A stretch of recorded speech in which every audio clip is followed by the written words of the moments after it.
Olá, mais um programa Sim, a Vida Chega Até Você. Esse programa que traz o valor da dignidade do ser humano desde a concepção até a morte natural. No programa de hoje nós vamos ter, ele está voltando aqui conosco, Francisco Ratzo. Ele é da área de filosofia, professor de filosofia, e vai falar hoje conosco, Francisco, sobre a questão da influência do Estado nessa questão da defesa, da cultura da vida no nosso país. Seja bem-vindo, Francisco. Obrigado, telespectadores. Obrigado mais uma vez pelo convite, padre. É uma honra estar aqui, é uma honra falar desse assunto com vocês. É uma questão de dever quase para mim. Tá certo, legal. Francisco, o Estado brasileiro, por meio de uma das suas instituições, que é o governo, nos últimos anos a gente vê uma participação feroz desse Estado na tentativa de legalizar o aborto. Como que você vê isso? Bom, primeira coisa importante para os telespectadores entender a diferença entre Estado e governo. O Estado é a forma de uma nação, a forma representada na sua instituição. Quer dizer, o Estado é propriamente a instituição jurídica da nação. E o governo são as suas ideologias, são os seus representantes, que por meio da democracia, nós somos um Estado democrático, por meio da sua democracia, elege os seus representantes. Então o governo é quem, num determinado momento, dentro de uma república, determinado momento, põe uma agenda em pauta. Um dos problemas do nosso governo atual... Já vem se perpetuando há muitos anos aí. Exatamente, do nosso governo atual, é justamente confundir Estado com governo e diluir o governo e o Estado e pior, né? Fazer do Estado uma propriedade privada. Então trata a coisa pública, os nossos governantes, como se fosse particular. Então esse é um dos problemas mais sérios que a gente tem. Isso para não entrar em problemas relacionados à corrupção. Uhum. Agora, pensa nos problemas ideológicos. Então, o governo faz do Estado, quer dizer, dessa instituição, que é a forma jurídica da nação, do seu palanque ideológico, da sua agenda ideológica. Nesta agenda ideológica, inclui a questão do aborto.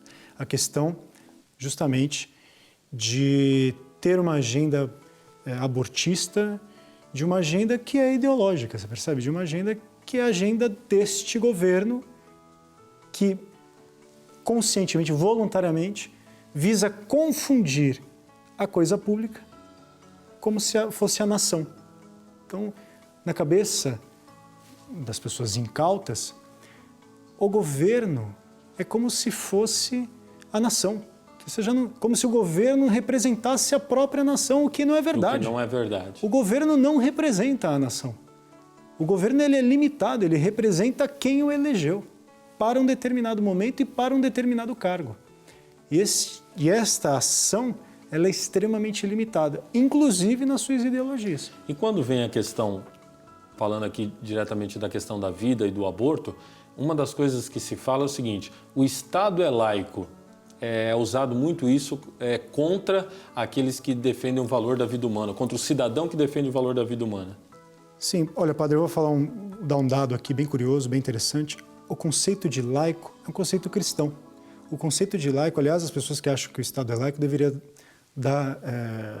prestar honrarias ao cristianismo, porque a separação do Estado com a religião é algo que se desenvolveu no cristianismo. Então, o que significa dizer que o Estado é laico? Significa dizer que ele é independente, o corpo político, ele é independente de uma religião. Ele não tem uma religião oficial. Embora o conflito entre religião e Estado, ao longo do cristianismo, sempre foi bastante peculiar. Mas nosso Estado é laico. O que significa? Que o seu corpo de doutrinas, ele é não fundamentado, ele tem autonomia e independe de uma religião revelada. Ter uma posição favorável ou contrário ao aborto, seja cristão, seja a participação de um político cristão, seja a participação de um político ateu, seja o que for, é permitido no Estado laico. O Estado laico, ele não é um Estado que tem uma ideologia religiosa, ou um princípio religioso, ou um dogma religioso. Ele é independente disso. E todos os cidadãos, religiosos ou não, podem ser representados neste Estado.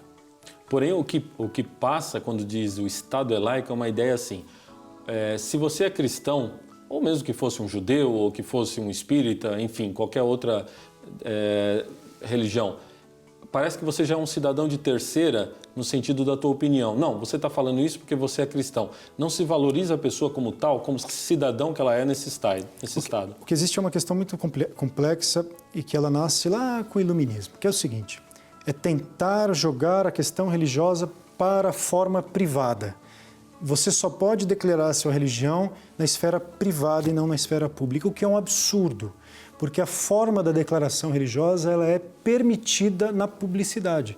Um cristão, um ateu, um budista, seja a denominação religiosa que ele tem, ele pode, como religioso, declarar publicamente a sua religião. Eu senti isso na pele.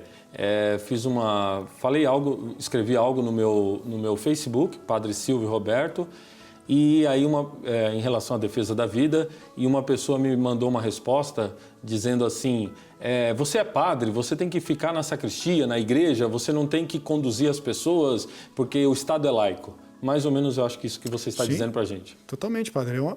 Isso é um absurdo, porque você não pode calar alguém por ser padre, por ser ateu. Você não pode calar ninguém, por hipótese alguma, de participar na esfera pública. Você percebe? Num Estado laico, a participação dada pelos seus representantes, ela é o esperado. Então, eu não posso jogar e não permitir e negligenciar a religiosidade de alguém porque o Estado é laico. Muito pelo contrário, por Estado ser laico... Por Estado ser laico, me permite participar. Porque permite você participar. No caso, para nós cristãos, nós católicos de modo especial, a Igreja tem insistido isso sobre a nossa participação política.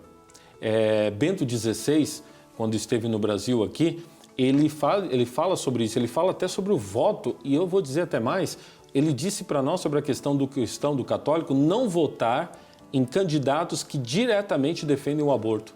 Sim. Olha, o cidadão e o eleitor, ele tem que ter uma consciência muito grande de quem que o representa. A gente tem que pensar o seguinte, eu gosto de dois autores católicos, um deve ter mencionado de passagem, que é o Santo Agostinho. O Santo Agostinho tem uma definição de Estado que é sensacional. Ele vai dizer que o Estado ele é um grupo de bandidos que deram certo. Essa é uma teoria do Santo Agostinho. E um outro autor, que é católico também, é um autor inglês, chamado Lord Acton. Lord Acton ele tem uma definição do poder que é sensacional. Ele vai dizer o poder corrompe, o poder absoluto corrompe absolutamente. Enfim, o que eu quero dizer com essa conversa? Que as concepções que um cristão católico deve ter em relação ao Estado é uma concepção de que o Estado, o poder político, ele é limitado. Ele é limitado na sua esfera humana. Que para o cristão, a grande problemática da sua vida é a salvação. É o querigma, é o anúncio do Evangelho. Mas que ele tem que lidar com o problema do mundo. A igreja, ela, como noiva do Cristo, está enraizada no mundo. E ela, por estar enraizada no mundo, tem que lidar com os problemas que são do mundo. E ela tem que instruir os seus fiéis a lidar justamente com políticos que representam, entre aspas, os problemas do mundo. Mas sempre alertando, claro, desses riscos, né? De que o poder corrompe, de que o Estado pode promover esse amor de si e instrumentalizar o poder para benefício próprio. O assunto é maravilhoso. Nós vamos continuar no segundo bloco sobre essa questão do Estado. Você é cristão, católico ou não católico? Qual que é a tua participação? Qual que é o teu dever em tudo isso? Você pode nos ajudar aqui, www.padrereginaldomanzotti.org.br 41 3221 6060 para que esse programa continue no ar. Já voltamos no segundo bloco.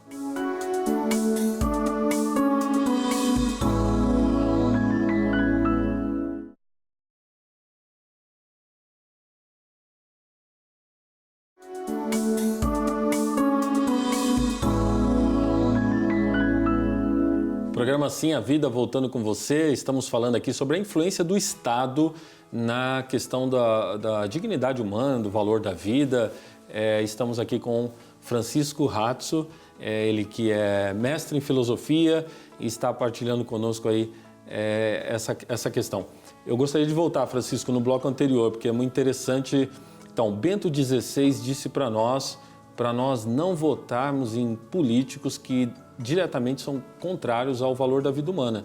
É a participação do cristão como cidadão do Estado e tem o direito de fazer isso.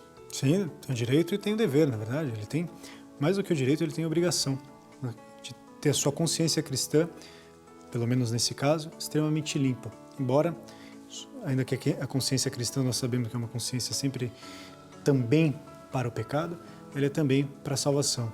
Então, o eleitor, o cidadão cristão, ele tem que tomar um cuidado com quem o representa no Congresso, com quem representa na política.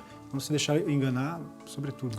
Aliás, tem 3 pontos que eu acho fabulosos que Bento XVI colocou para nós, que esses pontos o cristão tem que ter muito claro. Basicamente, nesses pontos não abrimos mão. O valor da vida humana, o valor da família e o direito dos pais de educarem os filhos.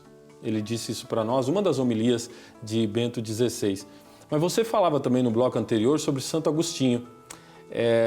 Santo Agostinho, o telespectador entender um pouco, ele viveu ali pelo século V e na época o Império Romano estava caindo. Santo Agostinho escreve um livro, né, A Cidade de Deus, passando por toda aquela situação. Você vê aí, Agostinho, vê um estado tumultuado naquela época. Estamos mais ou menos numa situação dessa?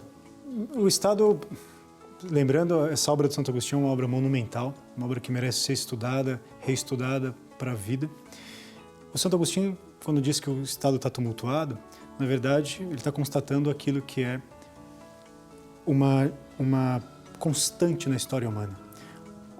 A questão da política ela é sempre tumultuada, porque a questão da política, segundo o próprio Santo Agostinho, ela segue uma lógica que é própria, que é a lógica do amor sui, do amor próprio, daquele amor que é seduzido para realizar a própria perfeição no mundo. Só que o Santo Agostinho abre, como que ele resolve esses conflitos que são dados no Estado? Abre para a cidade celeste, justamente, que é o amor de Deus, o amor Dei. Então, assim, a tradição da Igreja Católica, ela sempre ensinou que o problema da presença da política no mundo ele é um problema muito fragilizado. Ele é um problema sempre na esfera dessa dinâmica que se perde, nós nunca queremos, o católico nunca pode querer realizar um mundo perfeito através da política. Não vamos ter um mundo perfeito aqui. Não teremos um mundo perfeito. Não teremos um mundo perfeito, mas temos que dar a nossa contribuição o melhor possível para a sociedade humana. Exatamente, cuja referência, cujo paradigma é a Igreja. E aí os valores que nós temos como cristãos, o valor da vida, enfim, os valores ajudam-nos a querer o melhor para a sociedade. Sim, sobretudo a condição de levar a mensagem do Cristo, né? A mensagem da salvação. E ela é sempre um paradigma de amor, de misericórdia, que ao invés de fechar o indivíduo, atomizar o indivíduo no seu amor egoísta para si mesmo, ou nessa tentativa de tornar um paraíso aqui na Terra, a Igreja não fala nada disso. O indivíduo, ele é uma pessoa que se relaciona e ele vivencia uma comunidade que é uma comunidade muito mais especial, que é a comunidade do corpo místico de Cristo, que passa justamente pelas fragilidades do corpo político e corpo social. No bloco anterior, você colocou muito bem para nós a distinção entre o Estado, que é maior, e o governo, que está ali atuando nesse Estado. Parece-nos que nós temos um governo de esquerda, que temos no poder há 12 anos, pelo menos, e esse governo de esquerda tenta levar adiante todas essas bandeiras pró-aborto, pró-ideologia de gênero, até mesmo já se falou em legalização da prostituição, etc. Não só no Brasil, essas bandeiras, mas vamos falar aqui do Brasil. É isso mesmo? O governo de esquerda tenta levar essas bandeiras? Sim, para o telespectador entender rapidamente. O que é um governo de esquerda? O que é uma mentalidade de esquerda? É uma disposição ideológica, política. É aquela que visa, acima de tudo, a justiça social e a realização de ver na política uma espécie de salvação. Então, uma mentalidade de esquerda usa a política como um instrumento de justiça social, mas um instrumento para realizar o paraíso na Terra. Essa é a ideia de esquerda. Visualizar principalmente o coletivo, em detrimento da pessoa, tudo em nome do social, tudo em nome desse equilíbrio que passa por um poder, né, que regula a nossa vida em sociedade. Sim, o nosso governo ele é tipicamente de esquerda, esta tradição de esquerda, ela é uma tradição anticristã, acima de tudo, ela é uma tradição aí teríamos que ter muito tempo para falar disso, mas ela é uma tradição anticlerical, antirreligiosa, ela está ligada, muito complicado dizer tudo isso, mas ela está ligada a uma série de agendas políticas internacionais que visa, sim, a diminuição da participação da família e cujo problema principal é a destruição da família é a possibilidade de crescimento do poder estatal. Destruir a família, os ingleses têm uma noção muito boa disso, a família é um castelo, minha casa é o meu castelo. Destruir a família é destruir esse meu patrimônio contra todos os poderes possíveis. Quer dizer, a possibilidade de o governo destruir a família é a possibilidade de ele ser justamente totalitário. A família é o único baluarte que impede isso. Exatamente. Que impede isso. É muito sério isso. O que ele está falando aqui, nós ainda falamos em outros programas, vamos continuar falando. Existe uma agenda de destruição da família e que um Estado que vai se tornando totalizante. Um governo, melhor dizendo, que assume o Estado para torná-lo totalizante. Francisco, eu gostaria agora de entrar um pouco na questão da ciência, porque uma pessoa aí que tem um nome agora na ciência é Richard Dawkins. E ele falou até de uma moralidade de abortar bebês com síndrome de Down. Esse cientista tem sido aplaudido por aí em várias universidades, até aqui no Brasil foi aplaudido, e ele defende claramente abortar bebês com síndrome de Down. Bom, para o telespectador entender, o Richard Dawkins é um famoso biólogo. A tese de doutorado do Richard Dawkins é sobre escada de pintinho. Quer dizer, ele é um biólogo muito bom no que faz, aliás, um excelente divulgador da ciência biológica, mas ele se mete a falar do que ele não conhece. E o que ele não conhece? Ele não conhece bioética, ele não conhece teologia. Então, assim, Richard Dawkins é excepcional na escrita, ele cativa, ele é muito bom, mas ele é muito bom enquanto biólogo. Mas quando ele abre a boca para falar de religião, para falar de ética, ele só repete bobagem. Essa questão de aborto, de assassinato de síndrome de Down, ou aborto de síndrome de Down, não é dele.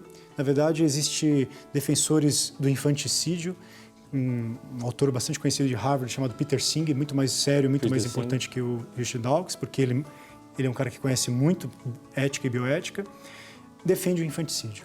Então, o Richard Dawkins é um picareta, assim, é um papagaio que repete aquilo que tem sido produzido em algumas instâncias da academia e das universidades no mundo. Mas, infelizmente, é aquele que tem acesso à mídia e que fala muito bem. Mas o que ele está falando é uma tremenda de uma bobagem, que ele está dizendo assim, que pessoas que têm constatado síndrome de Down, eu poderia abortar. É um dever, na verdade, até um dever, ele coloca isso. Ele está se colocando na posição, ele está se colocando num outro tipo de argumento do aborto que eu acho escandaloso, que é muito parecido com esse, que é o seguinte. Você imagina que a possibilidade do aborto vai diminuir o homicídio lá no futuro. Você imagina que a possibilidade de aborto de mulheres que têm financeiramente mais carência inibe a possibilidade das pessoas serem futuros bandidos, etc. Exato. Isso aí é postular a ideia de que o padrão de vida que ele leva, a maneira de vida que ele leva, é melhor que a dos outros, primeiro. E segundo, é postular a ideia de que ele sabe o que é melhor para aquela pessoa, ele sabe o que é felicidade para aquela outra pessoa.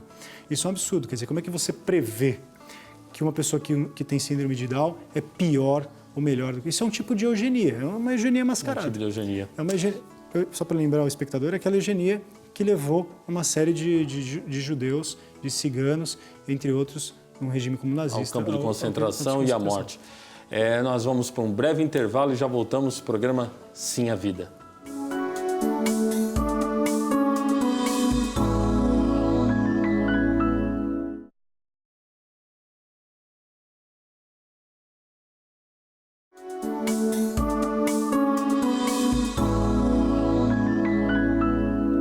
Programa Sim a Vida, falando sobre a influência do Estado, sobre a questão do valor da vida na nossa sociedade. Estamos aqui com Francisco Ratzo, ele que é professor de filosofia, mestre na área e está divagando aqui com a gente, vamos dizer assim, um pouco sobre tudo isso. No bloco anterior, nós falamos sobre alguns expoentes aí da ciência, porque se apresentam como tal, cientistas. E esses cientistas vão formando opiniões. E, de repente, nós podemos ter pessoas formadas na sociedade trazendo uma ideia, por exemplo, contra o valor da vida de uma criança com síndrome de Down e isso ser imposto sobre nós como sociedade? Sim, com certeza, padre. A gente tem que tomar cuidado o seguinte, o cientista ele goza de uma autoridade, dado o contexto cultural que nós vivemos, que eleva o poder, suposto poder daquilo que a ciência lida e encolhe a presença da religião no mundo. Isso é chamado de secularismo, o esvaziamento da presença da religião e, de alguma forma, a elevação da opinião científica, da opinião naturalista. A questão é a seguinte, esses autores, eles, como eu disse, eles gozam de uma autoridade e essa autoridade ela influencia, mas eles partem de um pressuposto que é errado. E o pressuposto que a gente tem que olhar e ver que é errado é só um. A ciência não tem capacidade de formular um dever ser. Não cabe à ciência dar a uma comunidade a resposta para a vida moral. A ciência pode solucionar e soluciona muitíssimos problemas. Nós não estaríamos aqui se não fosse pelos benefícios da ciência. Certo. Usando esse tipo de equipamento, está sendo transmitido. A ciência, nós não temos que comprar guerra com a ciência. Nós temos que comprar guerra contra a picaretagem. E a picaretagem desses caras é uma só. Confundir o lugar da ciência na vida humana. Ciência lida com os fatos e resolve o como da vida, mas ela não responde o valor e o fim da vida humana. Então, esses autores, é claro, influenciam o debate atual, o debate público, só que a gente tem que justamente mostrar que existem outros autores, que existe muita gente séria pesquisando, que existe muita gente séria refutando esses autores e que elas estão aí disponíveis também no mercado editorial. Aí é uma questão de também não ser seduzido muito pelo esforço de certas propagandas, da retórica e assumir uma certa... Aí o papel da igreja, acho, de educadora, né? De educadora. Feminismo. Feminismo com essa sua retórica de que a mulher tem direito sobre o próprio corpo e por aí e devido a isso vamos liberalizar o aborto, que a mulher é injustiçada, enfim, tudo isso para liberar o aborto. O feminismo tem tido uma influência forte no Brasil, no nosso estado, na opinião pública? Sim, tem bastante. O feminismo é um movimento, embora não centralizado, né? Eles não seja um movimento centralizado, eles não têm um órgão central, mas ele é muito organizado. É um movimento muito diluído, que ele atua através de coletivos, cujo instrumento principal de organização são as redes sociais.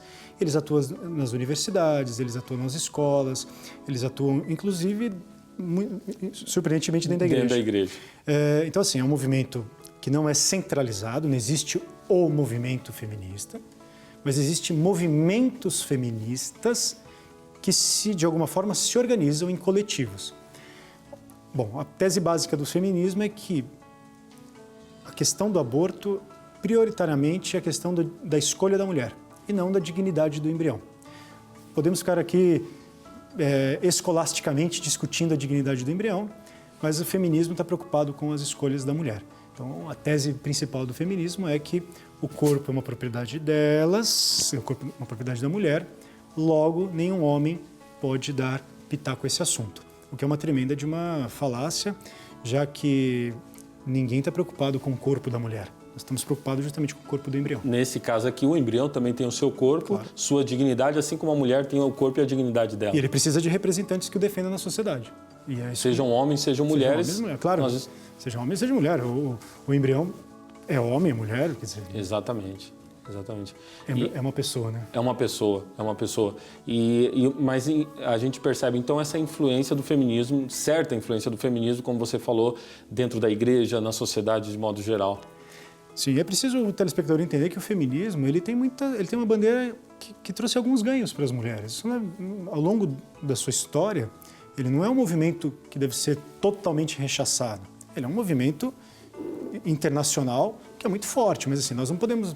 Né, houve muito boas conquistas em relação ao feminismo. Mas assim, o feminismo não pode ultrapassar aquilo que lhe é próprio. Quer dizer, se ele respeita a dignidade da mulher, nada como instruir a mulher a ter uma dignidade sobre si mesma. Você tem um cuidado sobre si mesmo.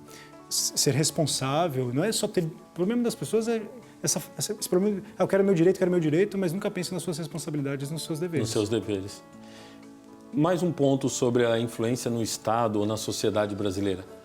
Os meios de comunicação, alguns dizem que até um quarto poder. Existe aí uma influência muito grande nesse ponto tocante, no que nós tocamos em relação à defesa da vida? Sim, os meios de comunicação são justamente o termômetro de como está o tecido social, a esfera da opinião pública. A esfera da opinião pública pesa muito sob o ponto de vista político, né? Porque você está medindo mais ou menos como que as pessoas tendem a pensar. O melhor caminho para se atuar retoricamente é justamente através dos meios de comunicação.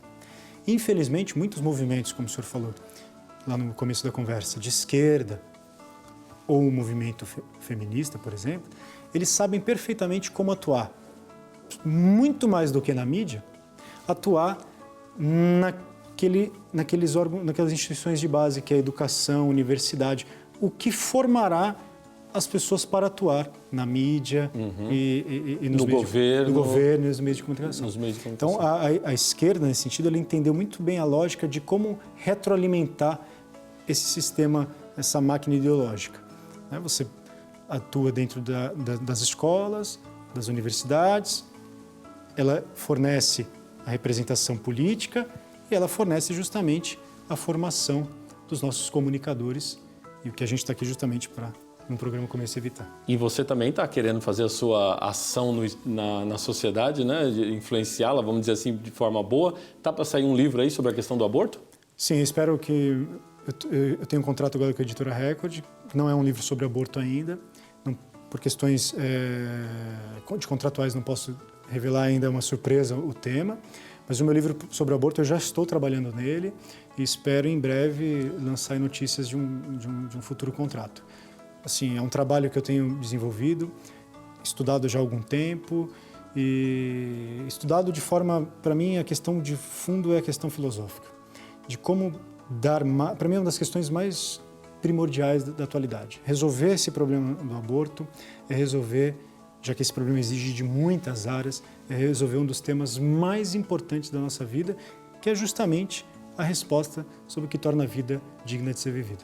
Um dos problemas centrais a respeito da defesa da vida contra o aborto. Se você quiser saber mais também, você pode entrar no nosso site www.casaprovidami.com.br e também você pode nos mandar e-mail simavida@evangelizarepreciso.com.br. Você já falou isso aqui antes num programa anterior, mas vale a pena a pergunta, vale a pena dar um sim à vida? Sempre, é uma questão, falo sempre, é um dever dar um sim à vida. É um dever da consciência não só cristã, mas da consciência humana. E aqui, a consciência cristã e a consciência humana nunca estiveram tão juntas e tão significativamente uma na outra, que é a defesa da vida. A defesa da vida é o principal pilar de todas as defesas que alguém pode se dispor. Agradecemos ao professor de filosofia, mestre na área, Francisco Ratio, pela sua presença aqui conosco. Esse foi mais um Sim à Vida. Nos encontramos em um próximo programa.